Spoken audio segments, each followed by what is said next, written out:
शांति, ओम शांति, ओम शांति। 11/10/2020 को अव्यक्तवाणी सारमा सर्व शक्ति संपन्न बनने तथा वरदान पाने का वर्ष। आज बाबाले मुरली को सारमा भन्नुभयो, सर्व शक्तिले भरपूर बन्ने, संपन्न बन्ने र वरदान प्राप्ति गर्नेको विशेष यो वर्ष हो भनेर भन्दै हुनुहुन्छ। आज सर्व खजानों के मालिक अपने मास्टर बच्चों को देख रहे। बालक सो मालिक कहाँ तक बने। बाबाले आज विशेष गरेर हरेक खजानाले भरपूर मालिक बच्चाहरूलाई हेरिराख्नु भएको छ र बाबाले कुन कुरामा हेर्नुभयो कि बच्चाहरू बालक सो मालिक कहाँसम्म बनेका छन्। यो कुराको बारेमा आज बाबाले विशेष हेर्नुभयो।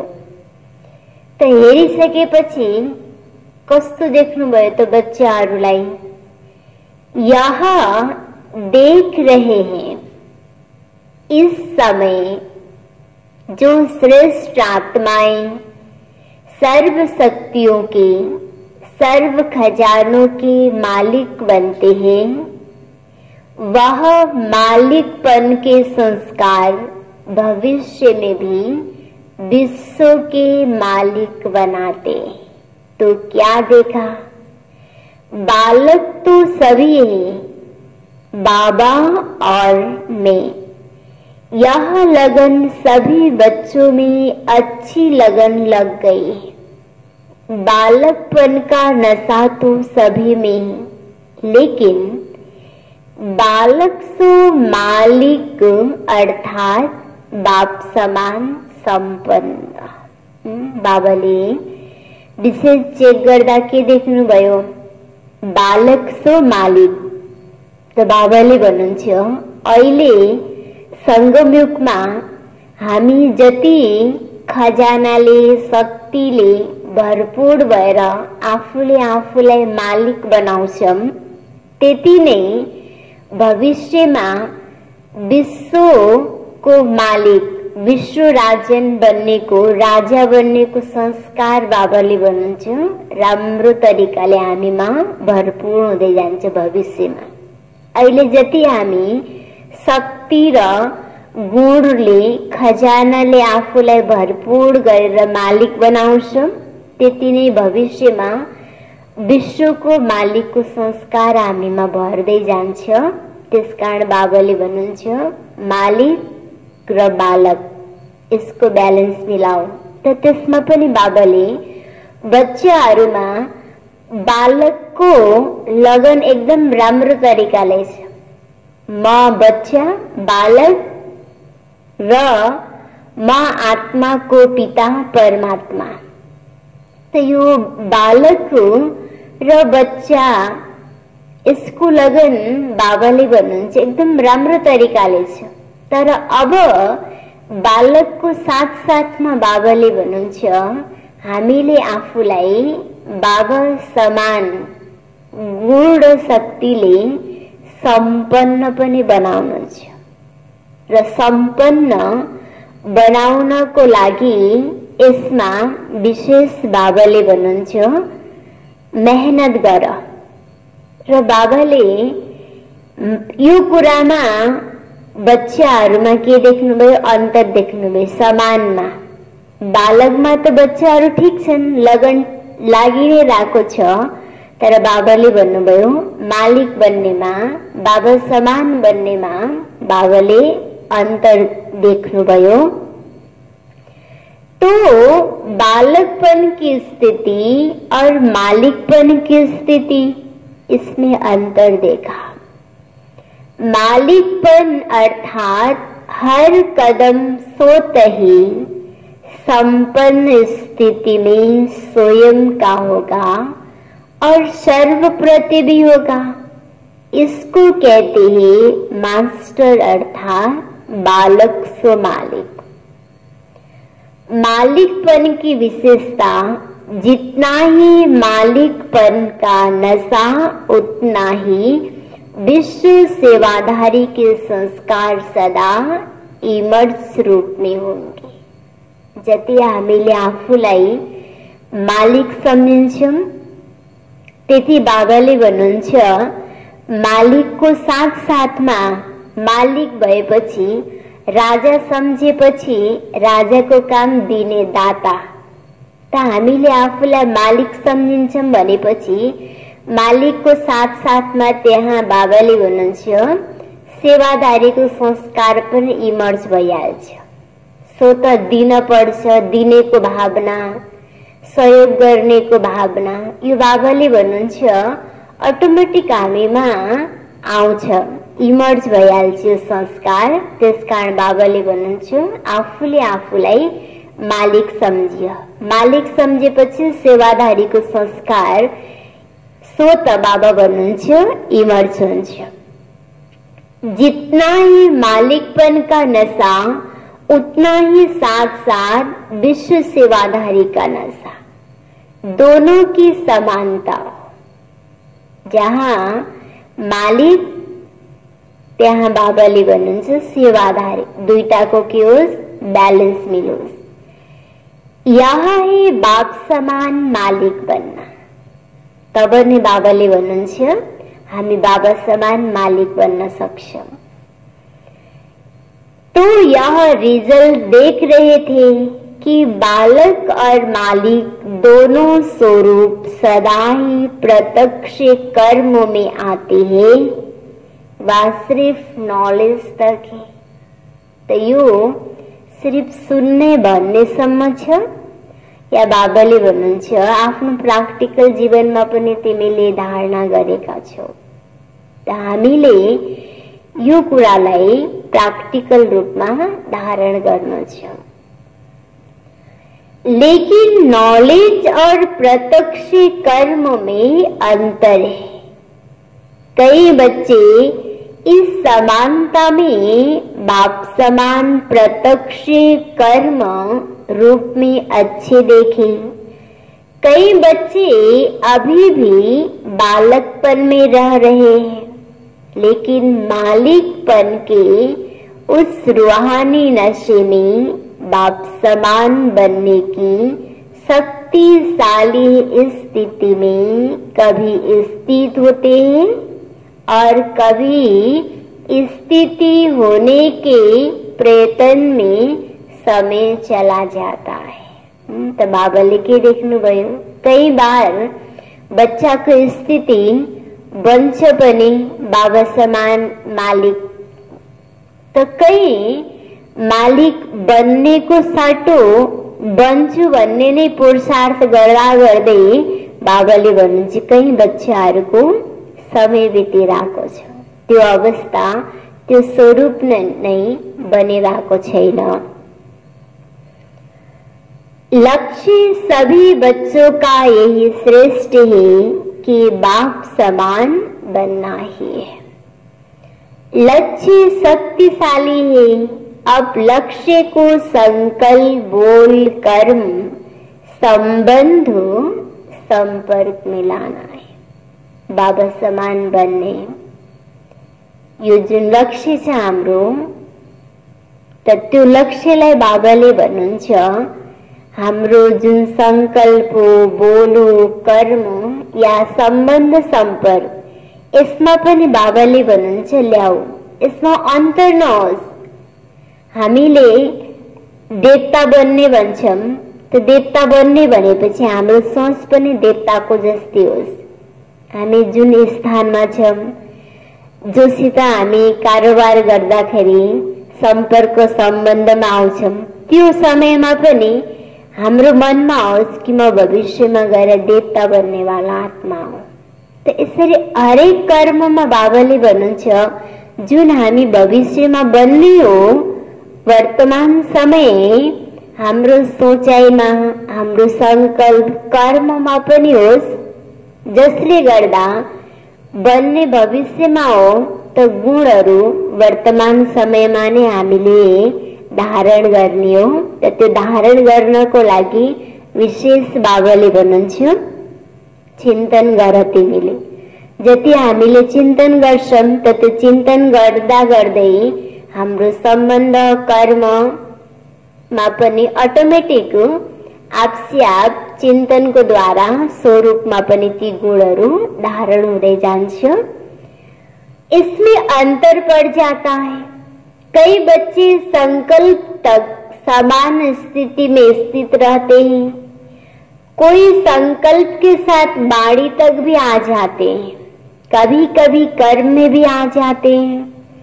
लेकिन जब संबंध संपर्क में आते, सेवा के संबंध में आते, चाहे परिवार के संबंध में आते, इस संबंध और संपर्क में आने में परसेंटेज कभी कम हो जाती है। बाप समान बनना अर्थात एक ही समय संकल्प बोल कर्म संबंध सब में बाप समान स्थिति में स्थित रहना, बाप समान स्थिति में रहना। कोई 2 में रहते, कोई 3 में रहते, लेकिन चारों ही स्थिति जो बताई उसमें कभी कैसे हो जाते हैं। तो बाप दादा बच्चों के प्रति सदा अति स्नेही भी है। स्नेह का स्वरूप सिर्फ अव्यक्त का व्यक्त रूप में मिलना नहीं है, लेकिन स्नेह का स्वरूप ही समान बनना। कई बच्चे ऐसे सोचते हैं कि बाप दादा निर्मोही बन रहे हैं, लेकिन यह निर्मोही बनना नहीं, यह विशेष स्नेह का स्वरूप है। बाबा विशेष आज बच्चाहरूलाई भन्दै हुनुहुन्छ, बच्चाहरूको बाबासित एकदम स्नेह छ। त त्यो स्नेहको रिटर्न भनेको हामी हरेकले पनि आफ्नो मनको अवस्थालाई बाबा समान बनाउनु छ। त त्यसको लागि बाबाले भन्नुहुन्छ जति हामी अव्यक्त हुँदै जान्छौं त्यति नै बाबाले भन्नुहुन्छ हाम्रो स्वरूप पनि बाबा समान बन्दै जान्छ। स्नेहको स्वरूप सिर्फ मिलन मनाउनु मात्रै होइन, बाबाले भन्नुहुन्छ बाबाको जस्तो स्वरूप छ हामीले आफूलाई पनि त्यही स्वरूपमा टिकाउनु। तब नै बाबाले भन्नुहुन्छ यो स्नेहको रिटर्न दिनु। बाप दादा पहले से ही सुना चुके हैं कि बहुत काल की प्राप्ति के हिसाब का समय अभी बहुत कम है। इसलिए बाप दादा बच्चों को सदा बहुत काल के लिए विशेष दृढ़ता की तपस्या द्वारा स्वयं को तपाना अर्थात मजबूत बनाना है, परिपक्व करना, इसके लिए विशेष समय दे रहे हैं। वैसे तो गोल्डन जुबली में भी सभी संस्कार दिया कि समान बनेंगे, विघ्न विनाशक बनेंगे, समाधान स्वरूप बनेंगे। यह सब वायदे बाप के पास चित्रगुप्त के रूप में हिसाब के खाते में नुदे हुए। आज भी कई बच्चों ने दृढ़ संकल्प किया समर्पण होना अर्थात स्वयं को सर्व प्राप्तियों में परिपक्व बनाना। समर्पणता का अर्थ ही है संकल्प बोल कर्म और संबंध इन चारों में ही बाप समान बनना। समर्पण माना संकल्प बोल कर्म र संबंध हो, ये चारोटी में बाबा समान बन्नु, यो नै बाबाले भन्नुहुन्छ समर्पण हो। पत्र जो लिखकर दिया वह पत्र व संकल्प सूक्ष्म वतन में बाप दादा के पास सदा के लिए रिकॉर्ड में रह गया। सबकी फाइल्स वहां वतन में। हर एक का यह संकल्प अविनाशी हो गया।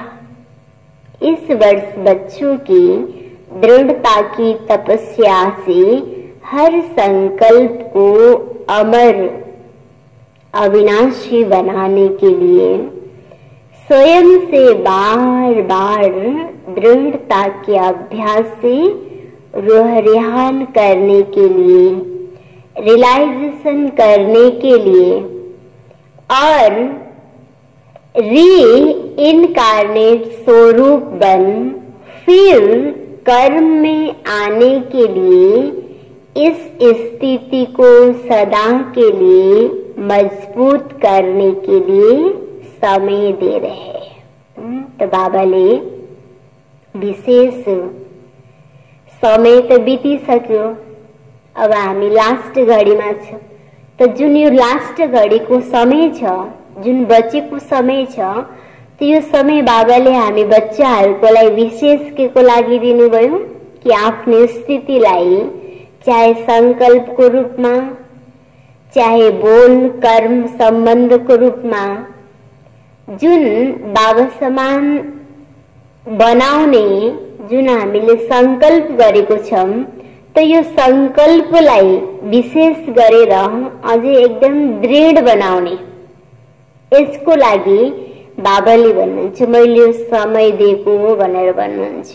जुन संकल्प गर्यौं त त्यो संकल्पलाई एकदम दृढ गरेर त्यसको हामीले आफूले पनि अनुभव गर्ने र अरूलाई पनि हामीले के गर्नु छ, अनुभूति गराउनु छ।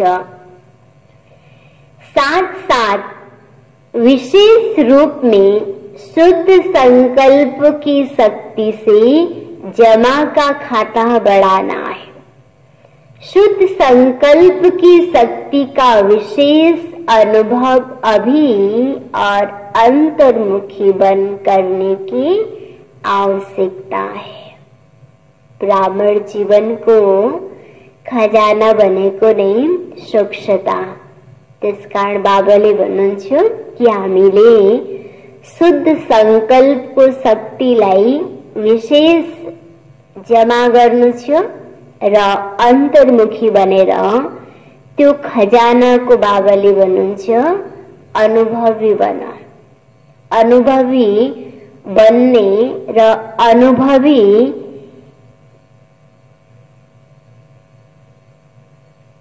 शुद्ध संकल्प की शक्ति का विशेष अनुभव अभी और अंतर्मुखी बन करने की आवश्यकता है। तो शुद्ध संकल्प को शक्ति को विशेष अनुभव गर्ने र त्यो अनुभव गर्ने पनि कसरी बाबाले भन्नुहुन्छ अन्तर्मुखी बनेर। सिर्फ बाहिर बाहिर मात्रै होइन, हामी एकदम अन्तर्मुखी बनेर एकदम आत्मा को चिन्तन गरेर र यो देह को भानबाट एकदम पर गएर हामीले त्यो आत्मिक अवस्था को त्यो विशेष आत्मा को जुन ओरिजिनल गुण हो, जुन आत्मा को ओरिजिनल स्वधर्म स्वच्छता हो, त्यो शुद्धता को बाबाले भन्नुहुन्छ तिमीले अनुभव गर। त्यसको लागि हामी अन्तर्मुखी बनेर अन्तर्मुखी को जति गुफामा हामी बस्छौं त्यति नै हामीले त्यसको अनुभूति गर्न सक्छौं। शुद्ध संकल्पों की शक्ति सहज व्यर्थ संकल्प को समाप्त कर दूसरों की प्रति भी शुभ भावना शुभकामना के स्वरूप से परिवर्तन कर सकते हैं। हरेक को जो नेगेटिव हो तो नेगेटिभलाई पनि परिवर्तन गर्ने को माध्यम बनेको हामीमा भएको सकारात्मक विचार हो। दूसराले नराम्रो सोचिरहेको छ भने पनि मैले आफ्नो तर्फबाट सकेसम्म सकारात्मक सोच्छु र मैले आफ्नो मनबाट सकारात्मक विचारहरूलाई उत्पन्न गरेर त्यो सकारात्मक भाइब्रेसन फैलाउँछु भनेपछि अरूबाट आएको नकारात्मक नेगेटिभ भाइब्रेसनको जुन किरणहरू हो त्यो स्वत बाबाले भन्नुहुन्छ नष्ट भएर जान्छ। जति घाम चर्को भए पनि हामीले छाता ओढ्छौं भनेपछि त्यो घामको किरणको प्रभाव हो आफूमा आउँदैन। त्यस्तै नेगेटिभ नकारात्मक किरणहरूले हामीलाई नछोस् त्यसको लागि बाबाले भन्नुहुन्छ हामी हरेकले आफूमा शुद्धताको शक्तिलाई बढाउनु छ। त्यसकारण बाबाले भन्नुहुन्छ सहज ही व्यर्थ संकल्प को समाप्त करा देता है। न सिर्फ अपने व्यर्थ संकल्प लेकिन आपके शुद्ध संकल्प दूसरों के प्रति भी शुभ भावना शुभकामना के स्वरूप से परिवर्तन कर सकते हैं। अभी इस शुद्ध संकल्प से शक्ति का स्टॉक स्वयं प्रति भी जमा करने की बहुत आवश्यकता है। मुरली सुनना यह लगन तो बहुत अच्छी है। मुरली अर्थात खजाना। मुरली की हर पॉइंट को शक्ति के रूप में जमा करना यह है शुद्ध संकल्प की शक्ति को बढ़ाना। शक्ति के रूप में हर समय कार्य में लगाना अभी इस विशेषता का विशेष अटेंशन रखना है। शुद्ध संकल्प की शक्ति के महत्व को शुद्ध संकल्प की शक्ति के महत्व को अभी जितना अनुभव करते जाएंगे उतना मनसा सेवा के भी सहज अनुभवी बनते जाएंगे। पहले तो स्वयं के प्रति शुद्ध संकल्प की शक्ति जमा चाहिए और फिर साथ साथ आप सभी बाप के साथ विश्व कल्याणकारी आत्माएं, विश्व परिवर्तक आत्माएं हो तो विश्व के प्रति भी यह शुद्ध संकल्पों की शक्ति द्वारा परिवर्तन करने का कार्य अभी बहुत रहा है। जैसे वर्तमान समय ब्रह्मा बाप अव्यक्त रूपधारी बन शुद्ध संकल्प की शक्ति से आप सबकी पालना कर रहे हैं। सेवा की वृद्धि के सहयोगी बन आगे बढ़ा रहे हैं। यह विशेष सेवा शुद्ध संकल्प के शक्ति की चल रही है तो ब्रह्मा बाप समान अभी इस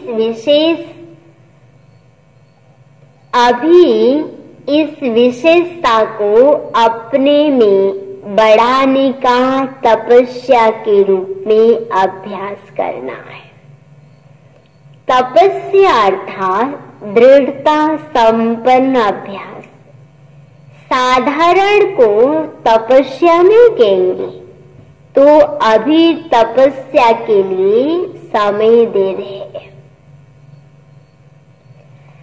अभी ही क्यों दे रहे हैं? क्योंकि यह समय आपके बहुत काल में जमा हो जाएगा। बाप दादा सभी को बहुत काल की प्राप्ति कराने के निमित्त है।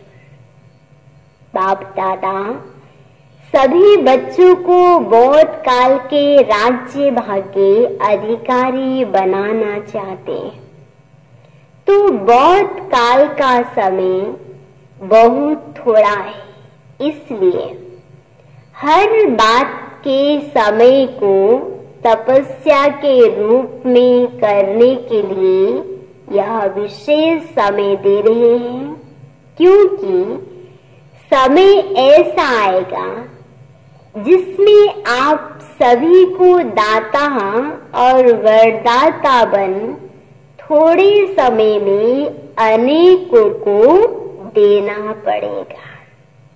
बाबाले विशेष इशारा दिँदै हुनुहुन्छ कि यस्तो समय आउने वाला छ बाबाको साथ साथ तिमी आत्माहरू पनि अनेक आत्मालाई सुख, शान्ति, शक्ति दिएर अनेक आत्माको प्यास बुझाउनेको निमित्त बन्नेवाला छौ। त्यसको लागि बाबाले भन्नुहुन्छ, बाबा समान तिमी आत्माले पनि आफूले आफूलाई गुण, ज्ञान, शक्ति, शुद्धताले भरपूर बनाउने। जति हामी भरपूर स्वयं बन्छौं त्यति हामीले अरूलाई पनि दिन सक्छौं। त त्यसको लागि बाबाले भन्नुहुन्छ, अलिकति बचेको समयमा सर्वशक्तिवान पिताबाट हामीले सम्पूर्ण गुण, ज्ञानको शक्तिले आफूले आफूलाई तपस्याको माध्यमद्वारा तपाएर भरपूर बनाउनु छ, ताकि अन्तिम समयमा कुनै पनि आत्मा हाम्रो द्वारा सुख शान्ति प्राप्ति गर्नबाट वञ्चित नहोस्। तो दूसरी बात, विघ्न विनाशक व समाधान स्वरूप बनने का जो वायदा किया है, तो विघ्न विनाशक स्वयं के प्रति भी और सर्व के प्रति भी बनने का विशेष दृढ़ संकल्प और दृढ़ स्वरूप दोनों। सिर्फ संकल्प नहीं लेकिन स्वरूप भी हो। तो इस वर्ष बाप दादा एक्स्ट्रा चांस दे रहे हैं, जिसको भी यह विघ्न विनाशक बनने का विशेष भाग्य लेना है, वह इस वर्ष में ले सकते हैं। इस वर्ष को विशेष वरदान है, लेकिन वरदान लेने के लिए विशेष 2 अटेंशन देने पड़ेंगे। एक तो सदा बाप समान देने वाले बनना है, लेने की भावना नहीं रखनी है। रिगार्ड मिले, स्नेह मिले तब स्नेह बने, व रिगार्ड मिले तब रिगार्ड दे नहीं। दाता के बच्चे बन मुझे देना है, लेने की भावना नहीं रखना। श्रेष्ठ कर्म करते हुए दूसरी तरफ से मिलना चाहिए, यह भावना नहीं रखना। श्रेष्ठ कर्म का फल श्रेष्ठ ही होता है। यह नॉलेज आप जानते हो, लेकिन करने समय यह संकल्प नहीं रखना है। तो बाबा ने विशेष हरेक बच्चाहरूलाई भन्नुहुन्छ कि विघ्न विनाश गर्ने वाला बन्ने र विघ्न विनाश गर्ने वाला पनि बाबाले भन्नुहुन्छ, हामी आफ्नो विघ्न मात्रै विनाश गर्ने वाला होइन, अरूको पनि विघ्नलाई विनाश गर्ने वाला विघ्न विनाशक बन्ने। र त्यसको लागि विशेष बाबाले भन्नुभयो कि विघ्न विनाशकको वरदान प्राप्त गर्नको लागि, वरदान लिनको लागि विशेष हामीले अटेन्सन दिने। कुन कुन कुरामा अटेन्सन दिने? त बाबाले सबैभन्दा फर्स्ट भन्नुहुन्छ, विघ्न विनाशकको वरदान लिनको लागि हामीमा लिनेको भावना आउनु हुँदैन। कुनै पनि कुरा, चाहे सम्मान, स्नेह, कुनै पनि कुरा लिनेको भावना मनमा हुँदैन होस्। हर हमेशा बाबाले भन्नुहुन्छ, दिनेको भावना मात्रै होस् हाम्रो मनमा। र बाबाले हामीलाई श्रेष्ठ कर्मको रहस्य बताउनु भएको छ। हामीले राम्रो गर्दै जान्छौं भनेपछि अटोमेटिक हामीलाई राम्रो हुँदै जान्छ। त्यहाँ मलाई राम्रो होस्, मलाई राम्रो गरिदियोस् भनेर हामीले सोच्नै पर्दैन। त्यसकारण बाबाले भन्नुहुन्छ कि विघ्न विनाशको वरदान प्राप्त गर्नको लागि हामीमा लिनेको भावना नहोस्। हर हमेशा बाबाले भन्नुहुन्छ, दाताको बच्चा मैले पनि के गर्नु छ, दिनु छ। यो सम्झेर हर हमेशा हामीले श्रेष्ठ कर्म गर्छौं त अटोमेटिक बाबाले भन्नुहुन्छ हामीलाई प्राप्ति पनि श्रेष्ठ हुँदै जान्छ। यह नॉलेज आप जानते हो, लेकिन करने समय यह संकल्प नहीं रखना।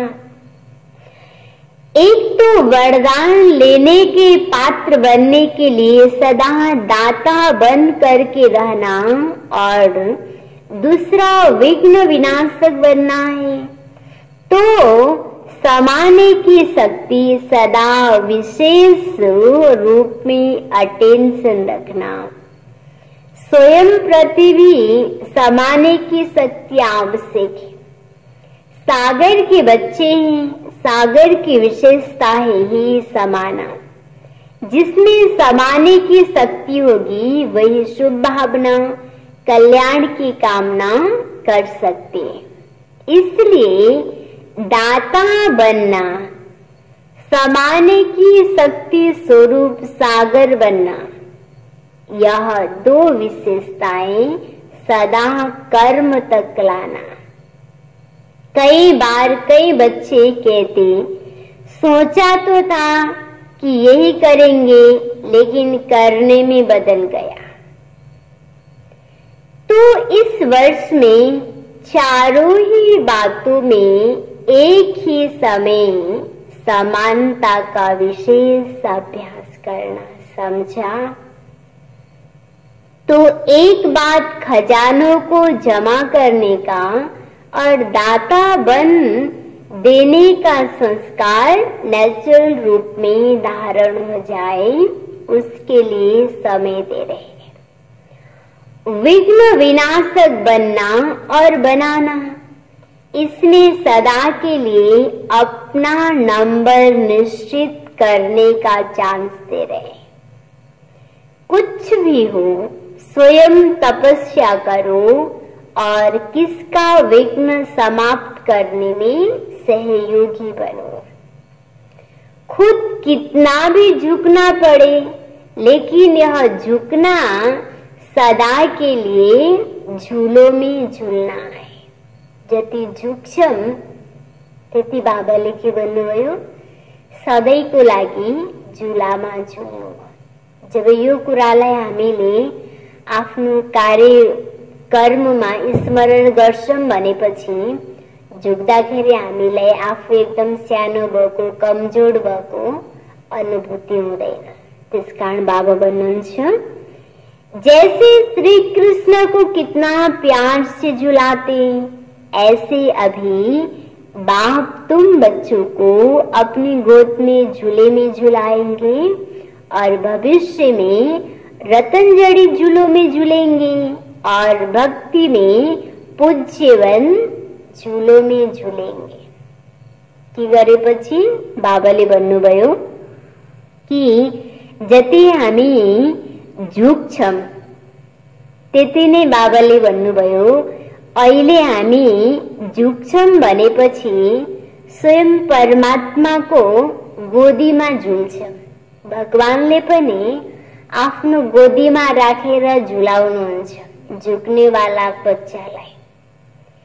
र भविष्यमा हामीलाई एकदम रतनले जडित ताज प्राप्ति हुन्छ जो अहिले झुक्छ। र बाबाले भन्नुभयो, द्वापरबाट भक्त आत्माहरूले पनि एकदम इष्ट देव देवीहरूलाई झुलामा झुलाउने। त अहिले जति झुक्छौं त्यति इष्टदेव देवी भनेर भक्त आत्माले के गर्छ, उसलाई त्यो मूर्तिलाई पनि झुलामा एकदम प्यार स्नेहले झुलाउने गर्छ।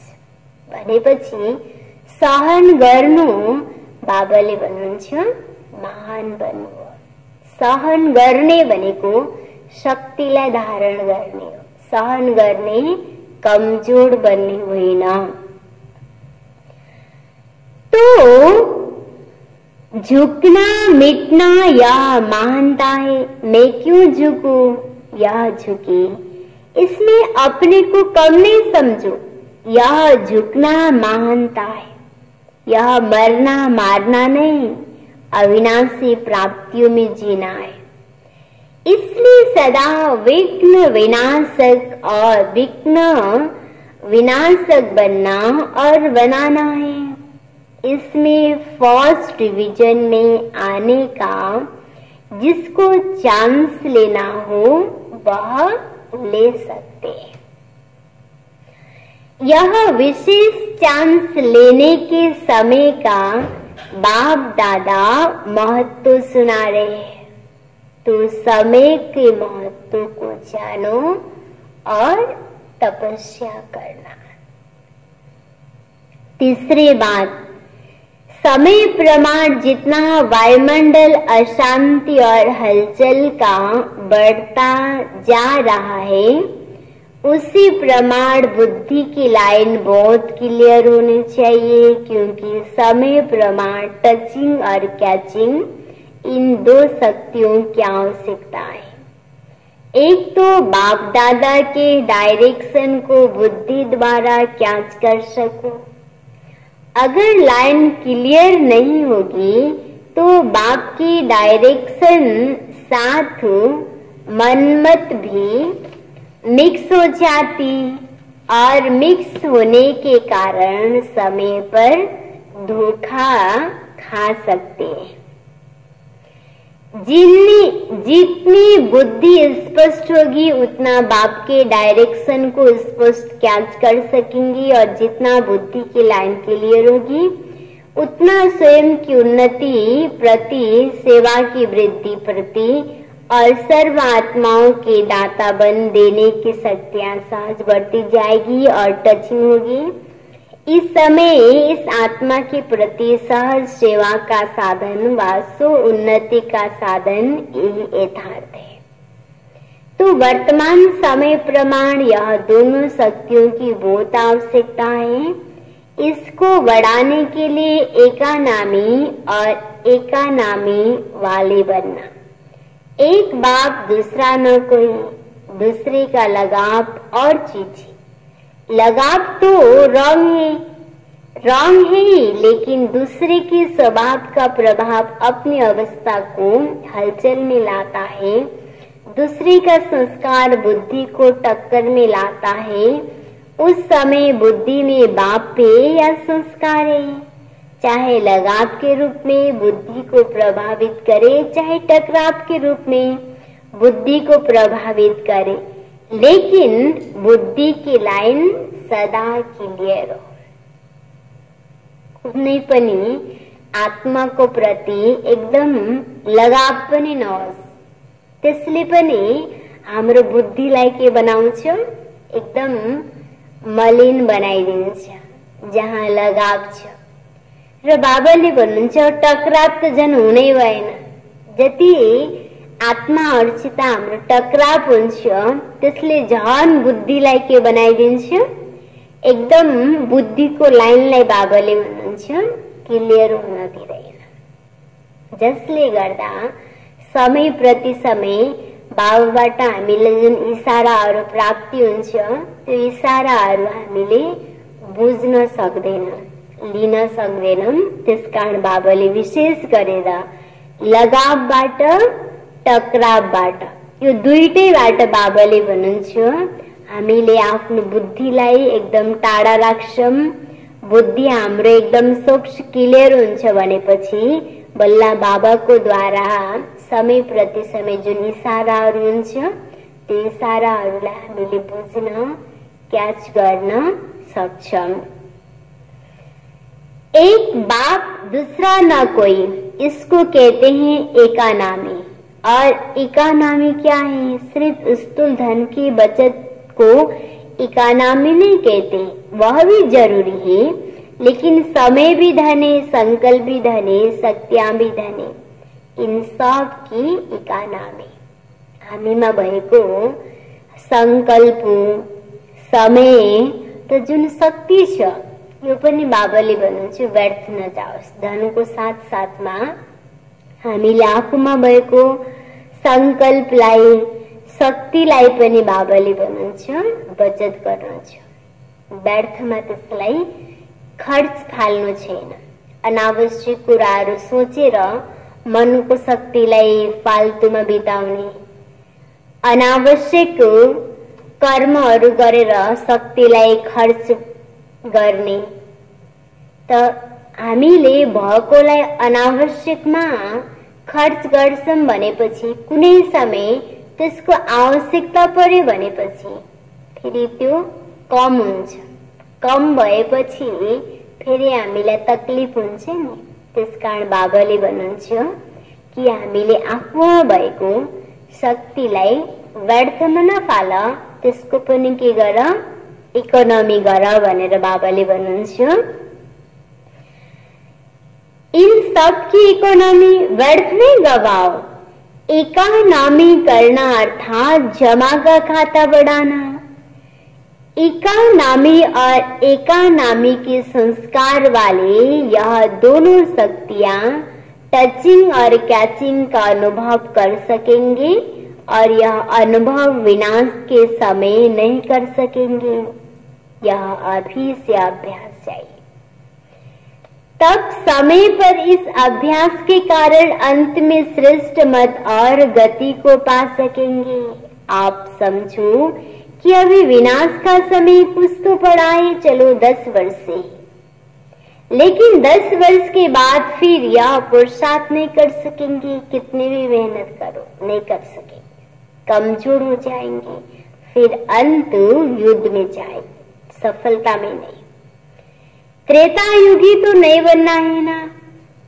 मेहनत अर्थात तीर कमान और सदा मोहब्बत में रहना, खुशी में रहना अर्थात मुरलीधर बनना।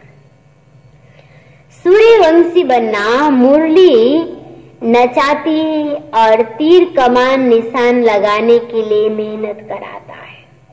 तो कामनाधारी नहीं, मुरली वाला बनना है।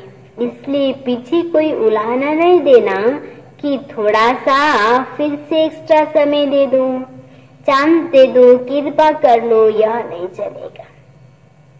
इसलिए पहले से ही सुना रहे सबै कुरा बाबाले समयभन्दा पहिले नै स्पष्ट बताइदिनु भएको छ कि बच्चाहरूले पछि बाबालाई कुनै पनि कुराको उलाहना नदेओस् भनेर। चाहे पीछे आए हैं या आगे, लेकिन समय के प्रमाण तो सभी को लास्ट स्टेज पर पहुंचने का समय है, तो ऐसे फास्ट गति से चलना पड़े। समझा? चारों ओर के सर्वस्नेही बच्चों को, सदा दिल तक नसीन बच्चों को, सदा संतुष्टता की झलक दिखलाने वाले बच्चों को, सदा बेहद विशाल दिल, बेहद की विशाल बुद्धि धारण करने वाली विशाल आत्माओं को बाप दादा का स्नेह संपन्न याद प्यार और नमस्ते। बाप को भी याद प्यार और नमस्ते। वरदान में छ 5 विकार रूपी दुश्मन को परिवर्तन कर। 5 विकार रूपी दुश्मन को परिवर्तन कर सहयोगी बनाने वाले, सहयोगी बनाने वाले मायाजीत जगज्जीत भव। मायाजीत जगज्जीत भव। 5 विकार रूपी दुश्मन को परिवर्तन कर सहयोगी बनाने वाले मायाजीत जगज्जीत भव। विस्तारमा छ। विजयी दुश्मन का रूप परिवर्तन जरूर करता है, तो आप विकारों रूपी दुश्मन को परिवर्तन कर सहयोगी स्वरूप बना दो, जिससे वे सदा आपको सलाम करते रहे। काम विकार को शुभ कामना के रूप में, क्रोध को रूहानी खुमारी के रूप में, लोभ को अनासक्त वृत्ति के रूप में, मोह को स्नेह के रूप में और देह अभिमान को स्वाभिमान के रूप में परिवर्तन कर दो। परिवर्तन कर दो तो माया जीत जगत जीत बन जाएंगे। स्लोगन में छ, रियल गोल्ड में मेरापन ही आलाए। रियल गोल्ड में मेरापन ही आलाए है, जो वैल्यू को कम कर देता है, जो वैल्यू को कम कर देता है। इसलिए मेरेपन को समाप्त करो। रियल गोल्ड में मेरापन ही आलाए है, जो वैल्यू को कम कर देता है। इसलिए मेरेपन को समाप्त करो। ओम शांति।